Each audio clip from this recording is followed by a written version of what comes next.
Assalamualaikum, saya Nur Amalia Damia binti Muhammad Haizi Razli akan menyampaikan pidato yang bertajuk Sukan dan Akademi.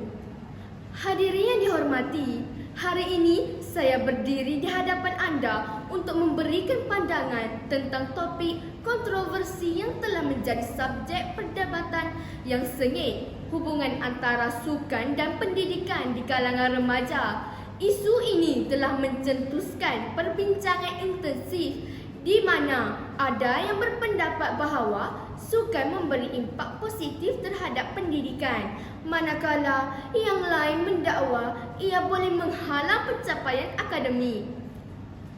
Dalam tempoh 9 minit yang akan datang, saya akan menyampaikan kedua-dua hujah tersebut disokong oleh penyelidikan, kajian, fakta dan angka. Mari kita mulakan dengan hujah pertama yang menyokong isu ini. Pelbagai kajian telah menunjukkan bahawa penyertaan dalam sukan memberikan banyak manfaat kepada remaja. Aktiviti fizikal melalui sukan meningkatkan kesihatan dan kesejahteraan secara keseluruhan, mengurangkan risiko obesiti, penyakit jantung dan masalah kesihatan lain. Penyelidikan yang dijalankan oleh Institut Kesihatan Kebangsaan menunjukkan bahawa senaman berkala meningkatkan fungsi kognitif, retensi ingatan dan tahap konsentrasi yang membawa kepada peningkatan pencapaian akademik. Selain itu, sukan mendorong perkembangan kemahiran hidup penting seperti kerja berkumpulan, disiplin dan pengurusan masa. Kajian kes yang dilakukan oleh Universiti Kansas mendapati bahawa pelajar atlet mempunyai kadar kelulusan yang lebih tinggi dan menunjukkan keupayaan penyelesaian masalah yang lebih baik berbanding rakan bukan atlet. Selanjutnya, melibatkan diri dalam sukan membantu pelajar membangun keyakinan diri dan ketahanan, membolehkan mereka mengatasi cabaran di padang dan juga di dalam bilik darjah.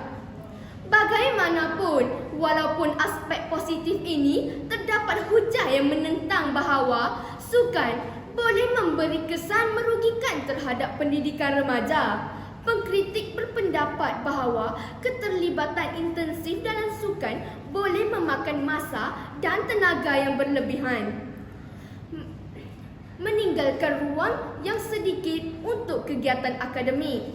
Kajian yang diterbitkan dalam jurnal Psikologi Pendidikan menunjukkan bahawa pelajar atlet menggunakan masa yang jauh lebih sedikit untuk belajar dan mendapat markah yang lebih rendah berbanding dengan bukan atlet.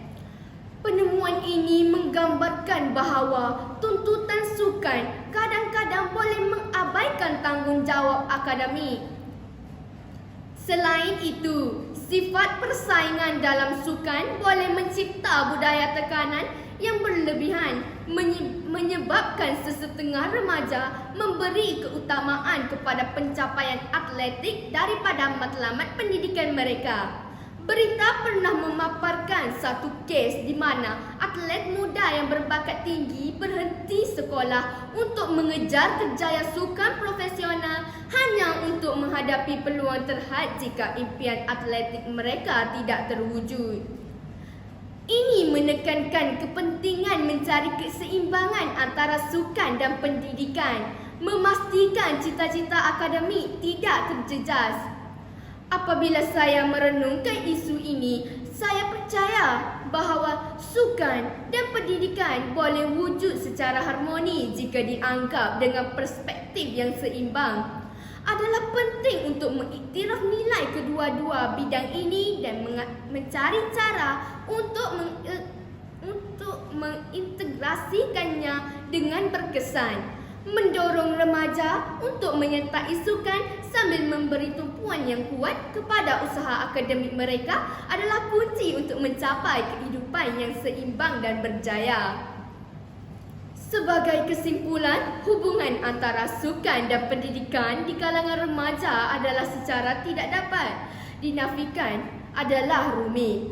Walaupun sukan dapat meningkatkan kesihatan fizikal dan mental, mempromosikan kemahiran hidup yang berharga dan meningkatkan pencapaian akademik, penting untuk berhati-hati terhadap potensi kelemahan seperti batasan masa dan tekanan berlebihan. Menemui keseimbangan antara sukan dan pendidikan adalah penting untuk memastikan perkembangan menyeluruh remaja.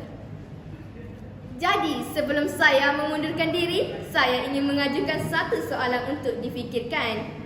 Bagaimanakah kita dapat mencipta suasana di mana sukan dan pendidikan saling melengkapi, memupuk kejayaan atletik dan kecermelangan akademik di kalangan remaja? Saya yakin yang tuan dan puan pasti mempunyai jawapan sendiri. Saya berharap agar anda dapat membuat pilihan yang bijak. Terima kasih atas perhatian anda dan saya menggalakkan anda untuk terus meneroka isu yang membangkitkan pemikiran ini. Sekian, terima kasih.